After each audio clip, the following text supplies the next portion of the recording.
Welcome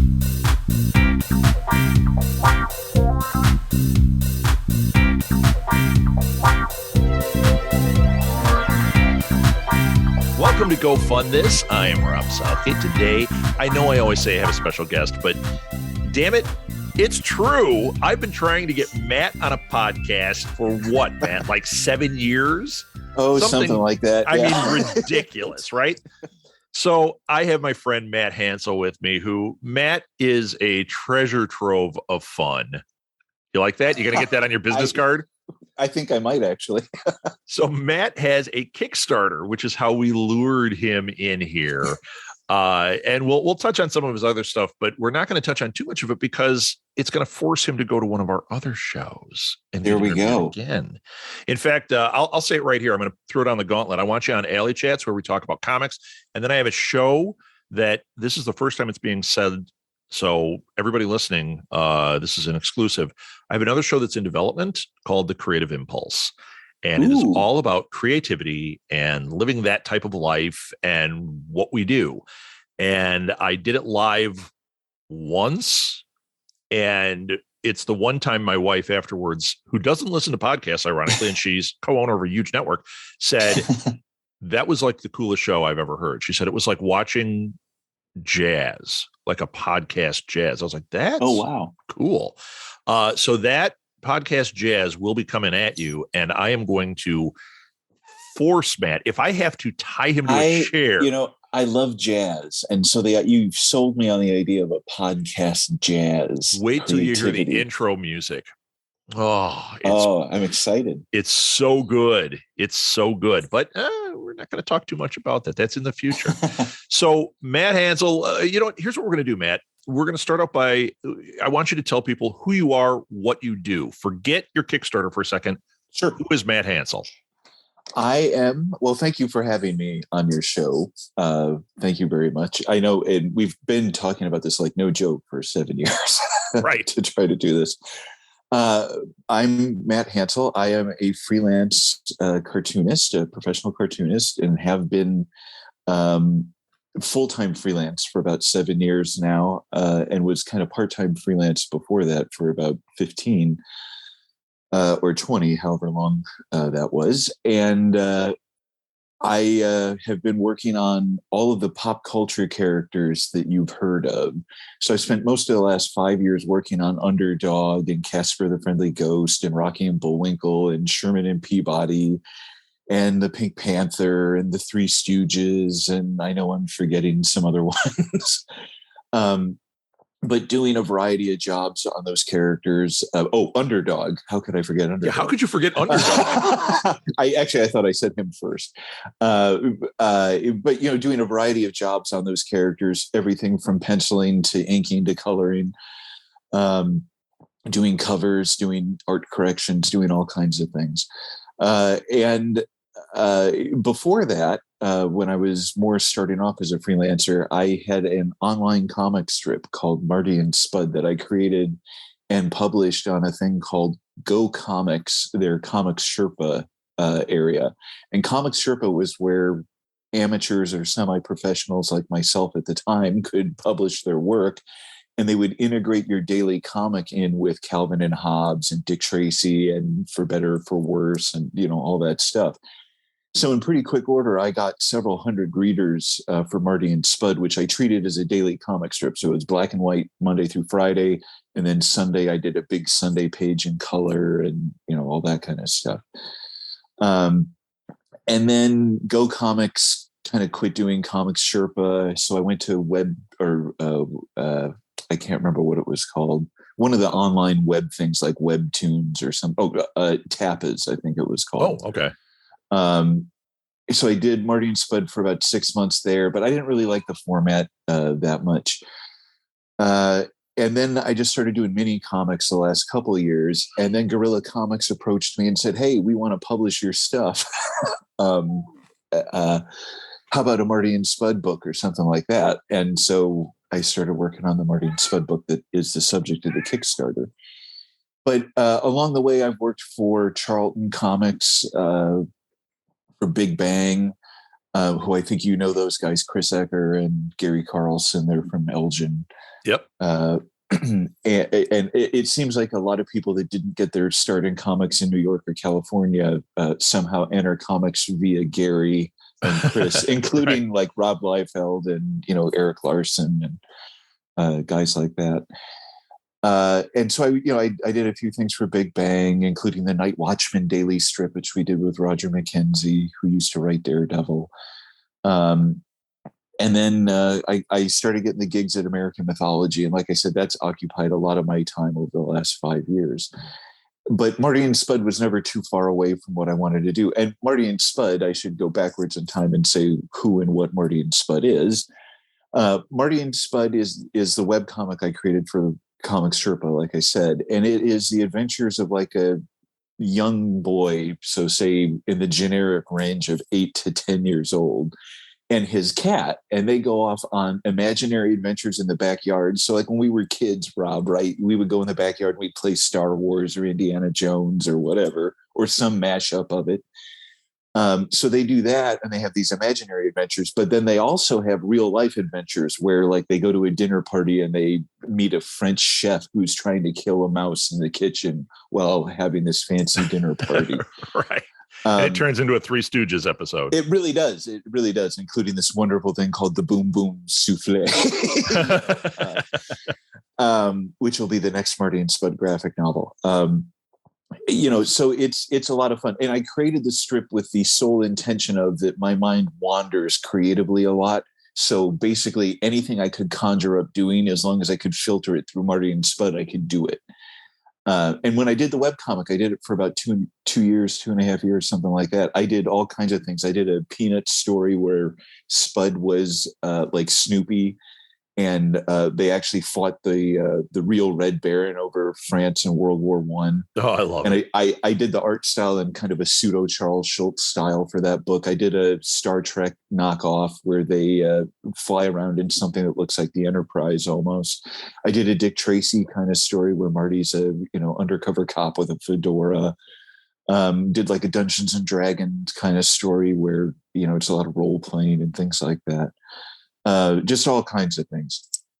Yeah, it reminds me of I've read it, and it reminds me of kind of a Calvin and Hobbes, where you've got this flight of fancy. It is, but I don't want people to think it's a Calvin and Hobbes ripoff in any way. It's nothing like it, other than it touches that same area. It hits. It's supposed to conjure up two things. I always say.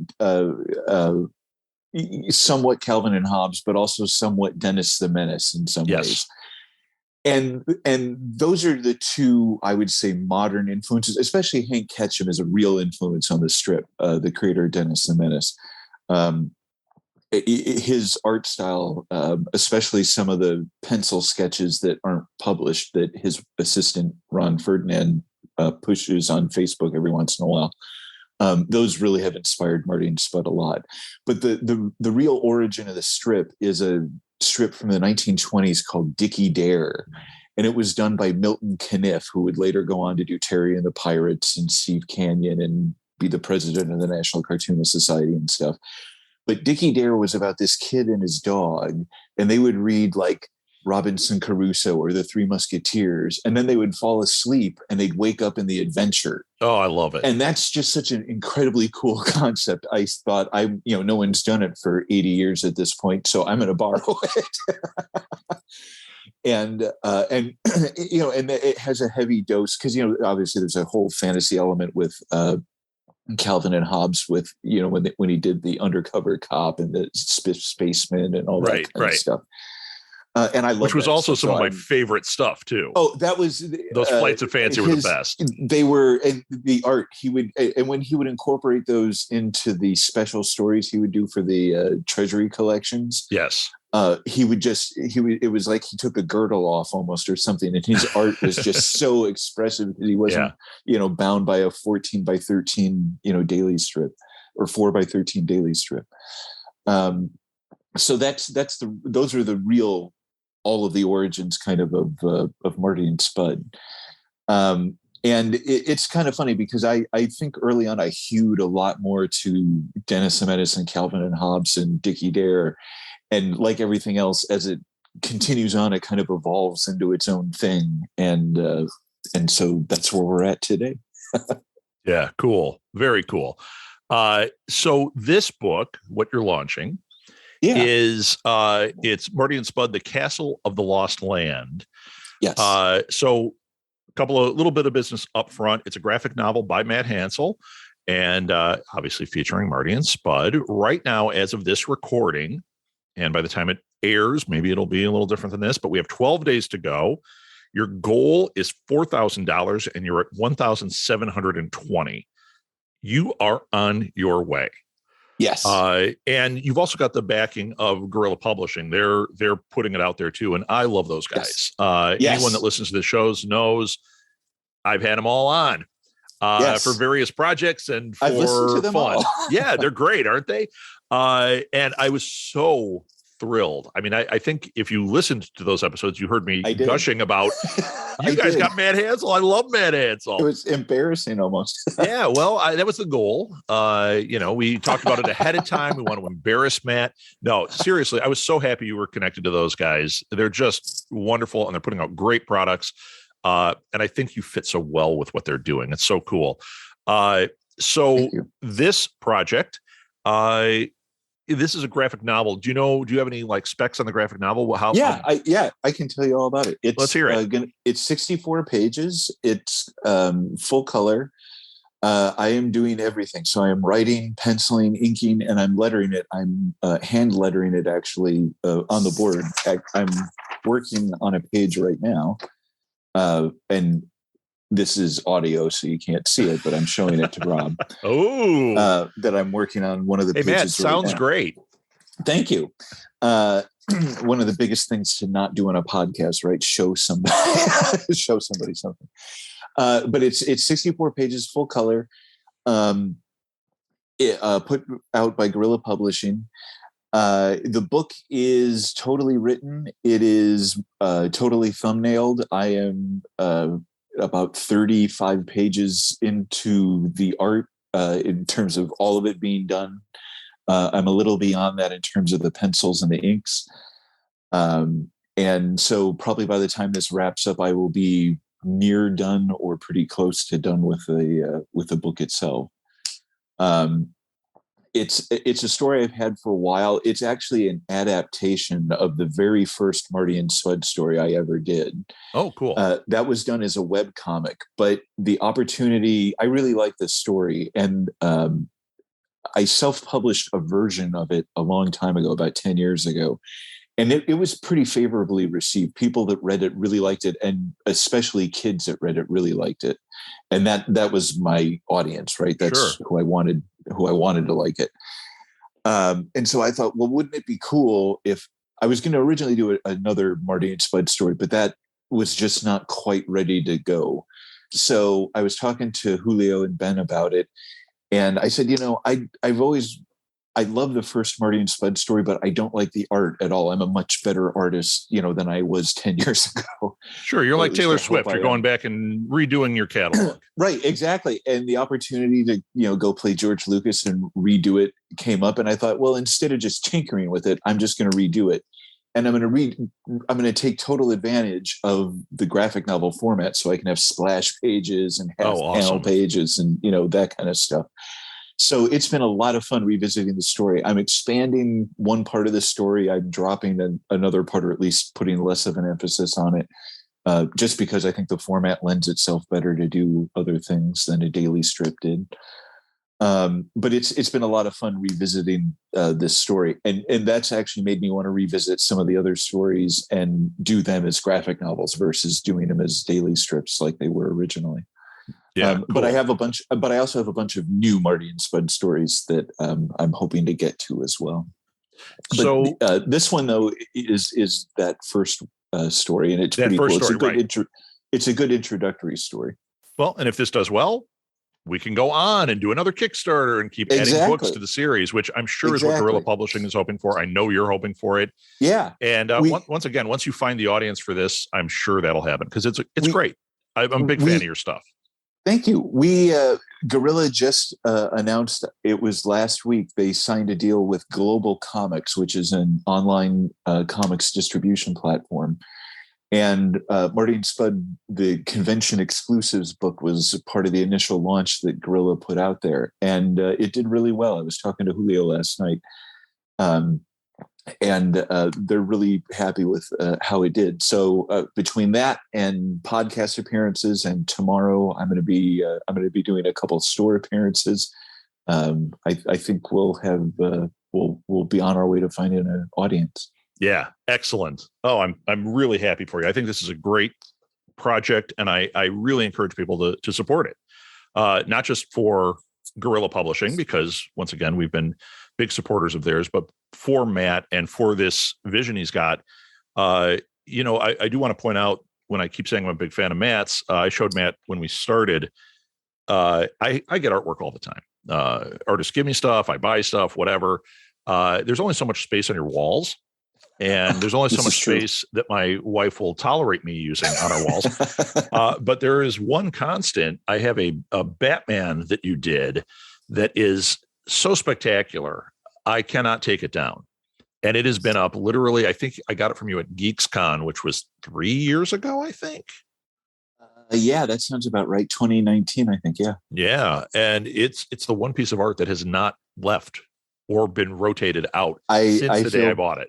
I feel so privileged for that. Thank you, Rob. So there we go. I just had to say that because I'm a legit fan. See, thank you. So Matt, you've got different tiers here. Can you share some of the different tiers? Just highlight a couple that you think would be really special ones that people would be into. Yeah, we have a bunch of different tiers that range from, you can get T-shirts, you can get prints, you can get original art, you can get a Golden Age commission. The Batman drawing you're talking about that you have is a print that I did for Batman Day. And it's just great. And it's done in the Dick Sprang style, so like a 1950s Batman style. And I have a lot of people on the convention circuit that know me for doing that. On top of knowing me from Marty and Spud, but know me for doing that kind of Golden Age, Dick Sprang, Bob Kane kind of style. And one of our tiers actually is, if you want a Golden Age cover recreation, I'm willing to do any kind of Dick Sprang, Bob Kane, Shelley Moldoff kind of cover recreation. That's an expensive tier though, because those are a lot of work. But if you have $400, you can do that. But we also have T-shirts. The T-shirt tier, I think, is, if I'm not mistaken, is $40. I'm looking. Yes, book with a shirt, yes. $40. $60, you get an original sketch.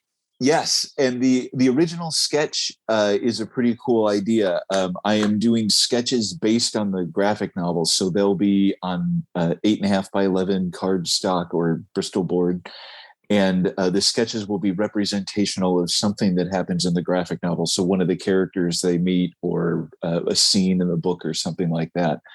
That's one of the tiers. You can also get an art commission from me. I think that's $120. An 11 by 17, any character in a style of your choosing. I can operate in a couple different styles. We also have just the book itself is a tier, $15. You can get a copy of the graphic novel, which is really cool. It's an all ages graphic novel too. I meant to mention that before. My goal is really to do comics for kids and do comics that adults will enjoy, because it reminds them of their childhood, or it reminds them of, the books we used to read when we were growing up. There was this kind of fun stuff used to exist. Right. And so that's kind of part of my goal in doing this, is to kind of conjure up those eras. And so it's great for kids. Every kid I know that has read the book has really loved it and has asked me to do more. So if you have young kids in your life, especially if you have readers maybe who are a little hesitant, but they'll read comic books, this would be perfect for them. So the project, if you go to Kickstarter, look up Marty and Spud, The Castle of the Lost Land, Or you can look up Guerrilla Publishing. It also shows up yep. when you do that. Risks and challenges, we really don't have any, other than it might be delayed if there's a publishing issue or if, something like that. So that's, this is a project that is happening. It just, this would, these funds would help ease the pain of trying to get this out. And there's also basically. Yeah, right. And you also have tiers that are for retailers too, which is always great. Yes. So a retailer can get, for $75, it can get 10 copies for their store. That's the way to go. That's the way to go. Exactly. So, exactly. Oh, go ahead. I was going to say, our retail partners are always very important to this process.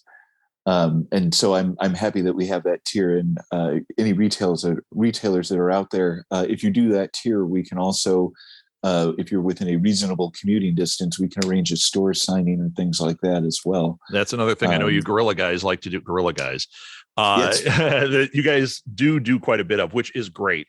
And I love when you guys are at cons. That's how I know the Guerrilla team is from the cons, just hanging out and talking to them. And then eventually I got them on our Live at the Blue Box shows and out for our microcons, and now we're just all buddies. So that's how I met Julio.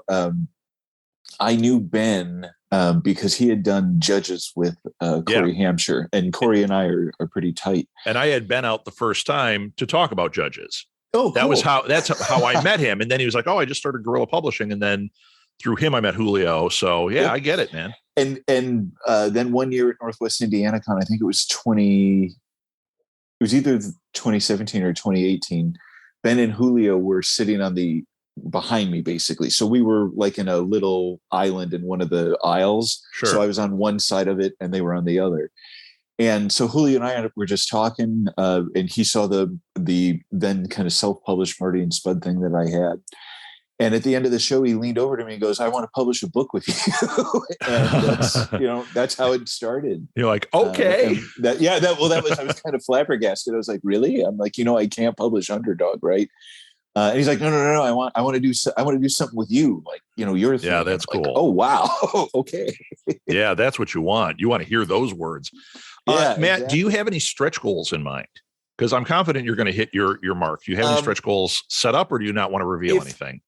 I don't want to reveal too much, but I have a stretch goal in mind about if we get a certain level, everyone, all the backers will get a copy of one of the exclusive Marty and Spud convention books that we've put out over the last 2 or 3 months.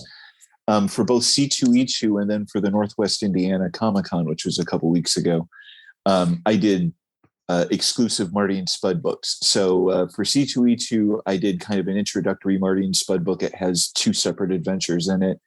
One where they attack dust bunnies, and another one where Spud imagines he's this underdog kind of character.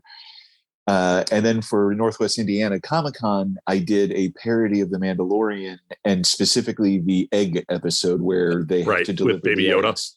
Yes, exactly. Yes. And Spud plays the part of Baby Yoda. I was going to say Baby Spud. Yes. Baby Spud was in it, yes. Yes.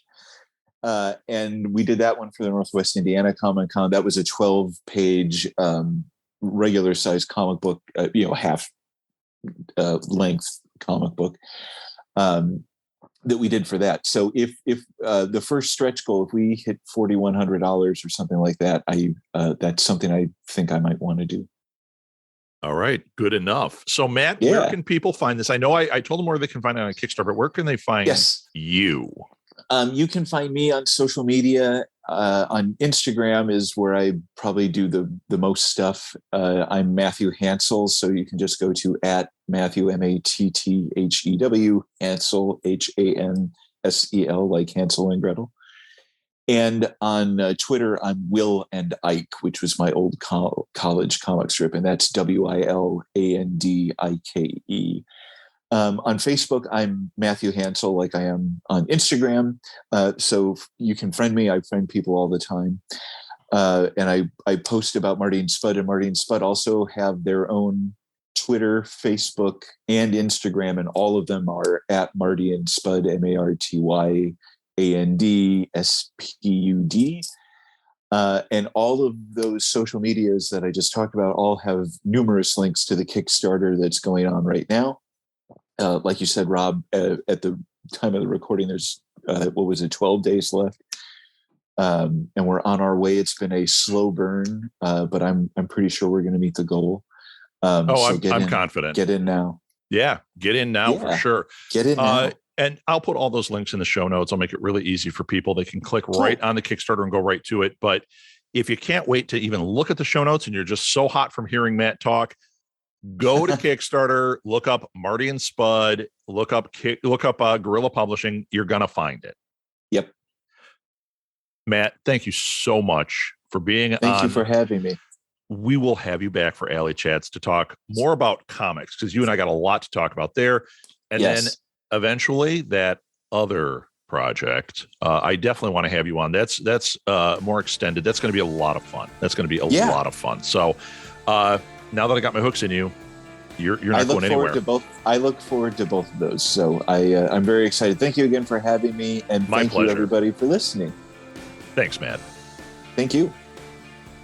I've put the link to the Kickstarter in the show notes, and we'll also have it on posts at our social media. Once again, sharing this project with your followers and friends is key, so please be an active participant and spread the word. While you're in the mood, please share this episode. That draws attention to this show, which we can always use. Oh, and please rate and review us. It only takes a few seconds and makes a huge impact on how many people see when we post a new episode. If you have a crowdfunding project, reach out to me at southgatemediagroup@gmail.com, on Twitter @rsouthgate, or on Facebook at Go Fund This Podcast. Tell me a little about the project or what you create, and I'll consider featuring it on the show. I would love to help you make your project a reality. Thanks for listening, everyone. Until next time, go fund this.